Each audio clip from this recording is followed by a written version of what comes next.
From the very beginning, one thing that Star Wars has gotten right is visual storytelling. Each time a new place or culture has been introduced, they've come with a unique and easily identifiable architectural style that not only helps us recognize where we are, but also tells us quite a bit about the place without the need for exposition. This show don't tell type of world building is extremely effective at building realistic and diverse environments, which is something anyone would expect from a galaxy with hundreds of thousands of worlds. In today's video, we're going to be talking about visual identity in Star Wars through architecture and how many of the established architectural styles we've come to know and love tell a much deeper story about the people behind them than first meets the eye.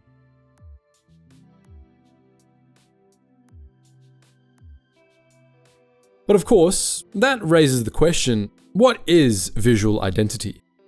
To keep it simple, a visual identity is the expression of values, history, environment, and technology through an outward visual means.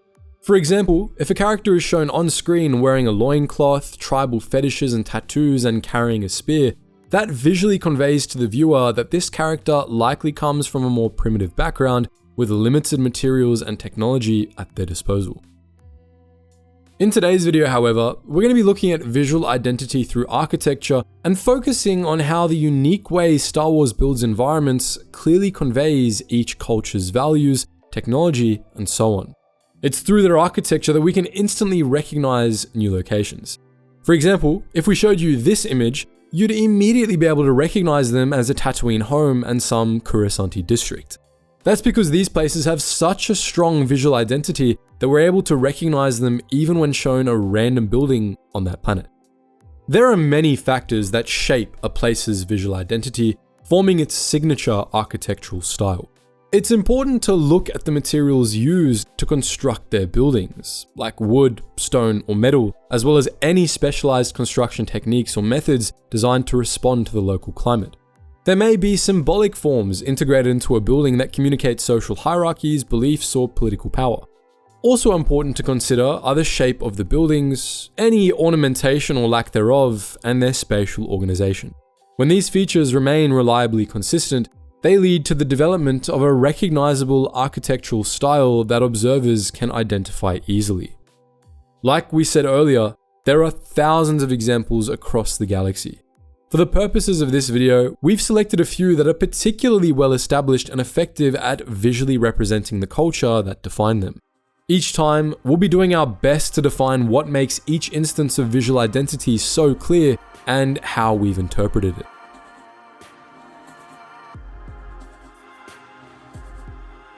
If we show you this picture, you'd likely be able to recognize it as an Alderaanian city just on sight alone. Alderaan, one of the most influential core worlds, was a planet of vast grassy plains and tall, snow-capped mountain ranges, with many of its cities nestled between white-tipped peaks. Predictably, its climate was on the colder side of temperature, but lacked extreme weather patterns. Geologically, however, it was extremely active, with frequent groundquakes that shook entire cities. With all that in mind, it's fairly easy to see how the Alderaanian style developed. Buildings were constructed primarily out of white synthstone, a dazzling material that reflected light like the fresh snow on the surrounding mountains. To help withstand groundquakes and account for any damages, buildings were spaced further apart than they would be on a planet like Coruscant or Corellia, and domes were added frequently to add strength. Oftentimes, architects opted for short, round buildings or tall, sleek skyscrapers, building up a jagged skyline like those of the surrounding mountain ranges. In modern times, we could describe this style as similar to a modern or minimalist aesthetic. It prioritized clean lines, simple shapes, and a general lack of ornamentation. Given Alderaan's history and cultural importance, it isn't surprising that they chose to develop this sort of visual identity. One of the core founders of the Republic, Alderaan had enjoyed a millennia-long history of political influence and economic growth. It excelled in matters of diplomacy, art, culture, science, and rejected militarization. It was home to many noble houses that shaped its local history, each of which, at times, vied for the throne. Within the context of such a cultural landscape, it's easy to see Alderaan's values and beliefs shining through their architecture. The white buildings resembled the snow on the surrounding mountain ranges, and with its mountainous skyline, it created a sense of harmony between man-made architecture and their environment, as if each city was a part of the surrounding landscape. White is a color often associated with wealth and class, like those million-dollar homes furnished exclusively in white, while minimalist architecture is often chosen when architects want to promote a sense of calm, order, and spaciousness. This overall aesthetic creates an aura of peace and prosperity, which is certainly a vibe one of the most influential planets wanted to convey. Exactly because of how influential they were, the Alderaanian style quickly spread, inspiring architects across the galaxy. Notably, Lord Ecclesus Fig, whose wife was from Alderaan, was inspired by its architectural style when designing Bespin's Cloud City.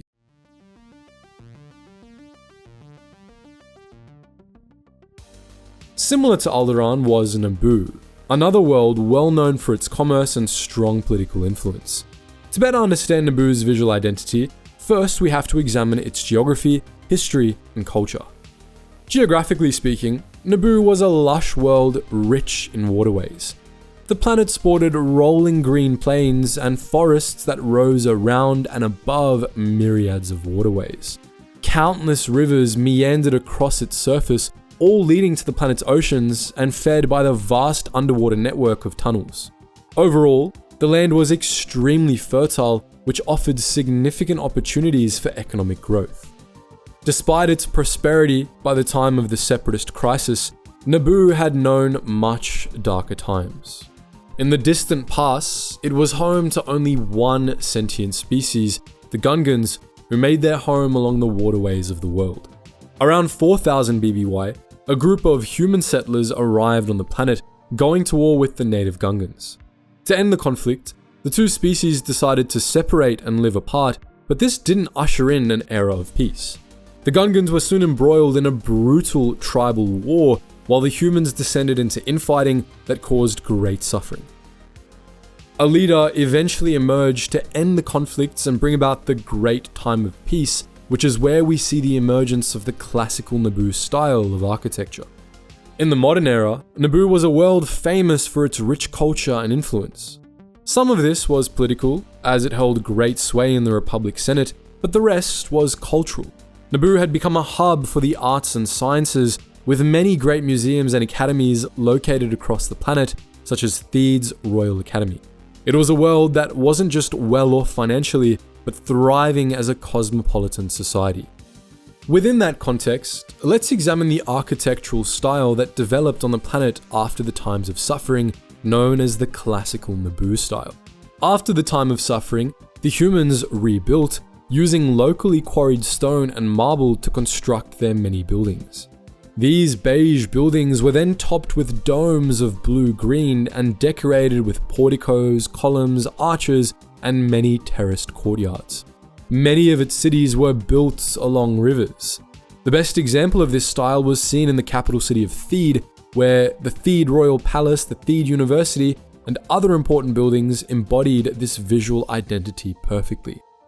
It's clear that the Nabooians made great efforts for their cities to harmonize with their environments. The use of local materials, coupled with the mild colors of teal and beige, made their cities feel part of the watery landscape. This is also likely part of the reason why they built so close to the waterways. Theed itself was practically a floating city on the Soliu River, with the royal palace built atop a great cliff with roaring waterfalls beneath it. Even the way they powered their cities was tied to the environment, relying on local plasma mines for energy. These intentional choices best represented the human settlers' desire for balance between civilization and nature. On a more cultural level, this architectural style was the result of the years of infighting the planet had suffered. After the times of upheaval, the goal had been to create a sense of harmony and unity, so they prioritized organic shapes and neutral colors. To use modern terms, this style was a blend of Baroque and Neoclassicism, and both those choices were deliberate. The Baroque style, often seen in churches and palaces, is used to evoke a sense of grandeur and drama, often connected to religious, royal, or ceremonial spaces.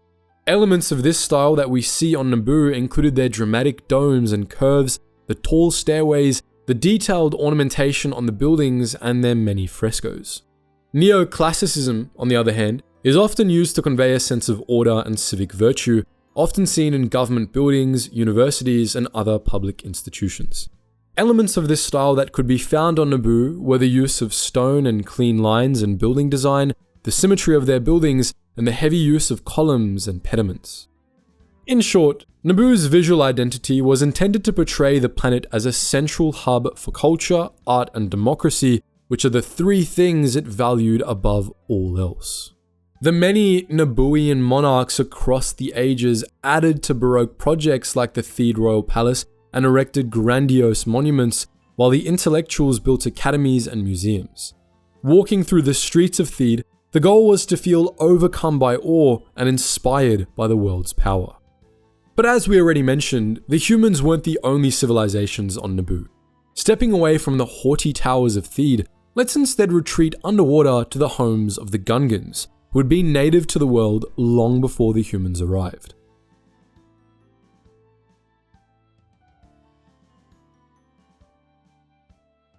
We've already discussed the planet's ecosystem and general history, so let's get right into talking about the Gungans. An amphibious species, Gungans could live both in the water and above ground, though after their wars with the human settlers, they had retreated underwater so they could remain separate. After the tribal wars had ended, they organized into city clans, each ruled by a government that then answered to a Gungan High Council. Although the Gungans loved peace, they protected it fiercely with strict laws and city armies that wouldn't hesitate to quash anyone threatening their peace. To some, the Gungans seemed primitive. In reality, however, they had developed advanced technology that allowed them to live and fight underwater. A primary goal of these technologies was to remain in harmony with the planet's ecosystem, such as using plasma from the planet's core as energy in their cities, or powering their weapons with a blue-white energy gel that was mined deep underwater. They also relied on domesticated beasts of burden for transportation, such as the Cardu.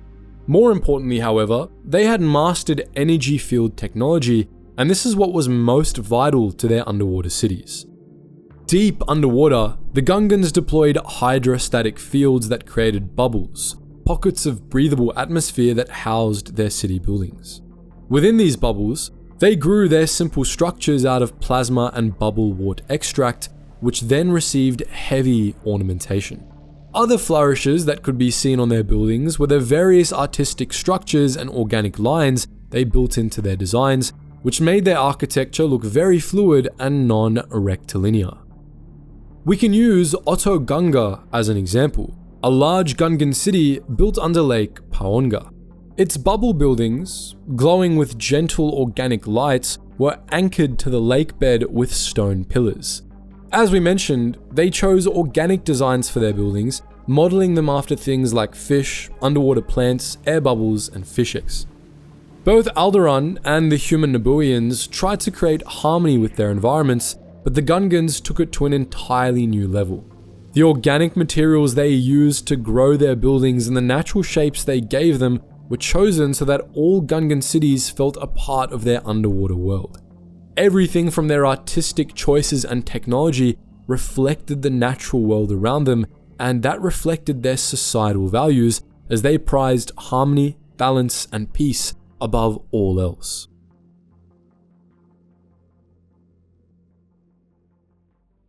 But the Gungans weren't the only ones with this philosophy. On the other side of the galaxy, the Wookiees lived in similar harmony with their surroundings on the forested world of Kashyyyk.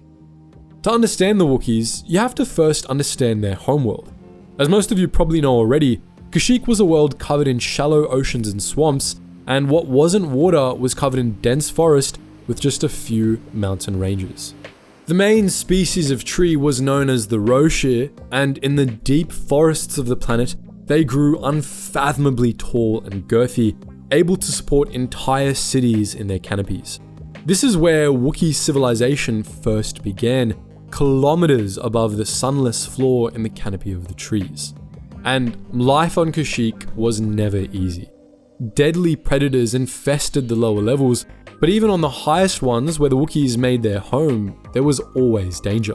From the very beginning, the Wookiees had to be connected to their environment to survive, whether that was finding food and shelter or protecting themselves.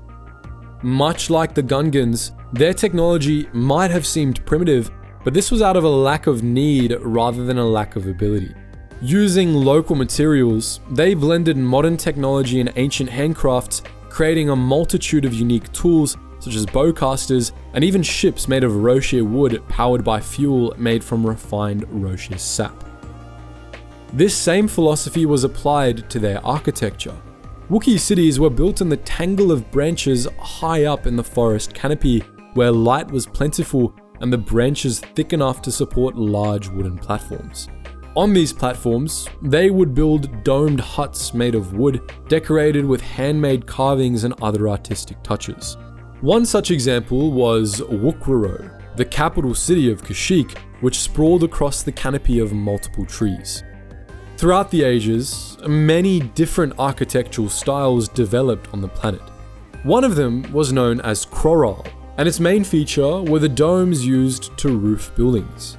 As you can imagine with any rainforest, there was a lot of rain on Kashyyyk, and these domes were designed specifically to let rainwater slide off instead of pooling and potentially breaking through. It was also much more effective at protecting the structure from tall winds, which could be quite fierce kilometers up in the treetops. Everything in the way Wookiees built and designed their homes was intended to harmonize with the forest around them. It was an incredibly strong societal belief that they, as Wookiees, were part of the forest and thus owed it respect. Buildings were designed to integrate with the trees themselves, platforms followed along branch pathways, and even their domes worked with the forest's weather, not against it.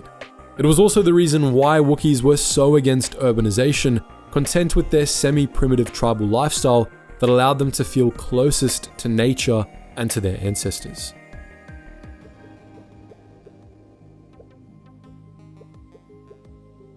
To change gears and look at a much different example of architectural style, we have the planet Muunilist, home to the Muns and the intergalactic banking clan. Muunilist was a world with lush forests, plains, and tall mountains. It was well known for its volcanic activity, its shallow oceans, and its stunning skies. In the oceans, you could find smokers, small conical volcanoes that spewed superheated gas. Surrounding them were rich deposits in precious metals, which were critical in building the Mun economy. In their early history, the Muns were slaves of the Rakardan Infinite Empire, but eventually they were able to break free.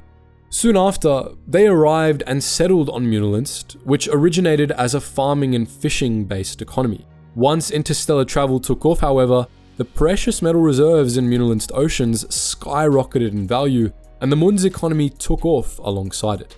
Over time, the Muns developed a knack for finances and business ventures, with established banking clans supporting the economy of the sector. Muunilist grew in economic power, even rivaling Coruscant itself. Later on, when the Galactic Republic established the Galactic Credit Standard, the IGBC, which was housed on Muunilist, was its guarantor and distributor, giving the Muns significant leverage in the galaxy. The Muns themselves took this reputation and ran with it. They became well known for their financial acumen and mathematical genius, but also their greed. Muns were extremely competitive and felt no guilt in exploiting other species, which they considered lesser than them. That said, they were also known for following the law strictly and adhering to contracts. Their society had a strict hierarchy, with those at the top working in the elite professions, such as lawyers, diplomats, and financiers, while the lower castes mostly did menial labor. Within Mun society, the architectural style that dominated was known as neoclassical. It featured extremely tall skyscrapers constructed out of metal, stone, marble, and glass. Buildings were tall and slender, with a rectangular shape and pitched roof that gave them a needle-like appearance. The exterior was smooth and geometric, with just an external colonnade serving as ornamentation. Otherwise, a silvery grey tone dominated. Looking at Harnaden, the greatest city on Muunilist and home to the IGBC's HQ, we see a prime example of this architecture style. The entire city was built around a series of spires that rose 4 kilometers high from the surface. These spires housed the IGBC, and those of lower castes had to remain on the surface below, collecting algae and mollusks from the heated lakes located at bedrock height. Unlike other large cities, which were built up over time in a less organized fashion, Muun cities were designed to perfection from the beginning, ensuring building distances, heights, and designs complemented one another and slotted in perfectly. Given what we know about the Muns and their inflated egos, it's easy to see how they felt best represented through the neoclassical style. Towering skyscrapers loomed large over the lower classes, proclaiming not just the higher status of those living and working within them, but also demonstrating their ambition and power over those beneath them. These skyscrapers had deep foundations set in the bedrock, showcasing the Muns' long-term planning abilities. The precision, symmetry, and clean lines embodied the Muns' obsession with mathematics, sacrificing art for function and logic. Finally, if we had to compare this style with the modern one, we would choose corporate modernism. The goal of these buildings was to evoke a sense of corporate power and superiority, which is something a powerful banking clan would love any visitors to feel. In short, the neoclassical architectural style perfectly conveyed the Muns' sense of intellectual superiority, financial power, and emotional reserve, all while being a visual metaphor for their hierarchical society. So far, all the examples we've looked at were cases in which a culture or society used architecture to express their own personal values, history, and technology. However, this isn't the only way a visual identity can be used.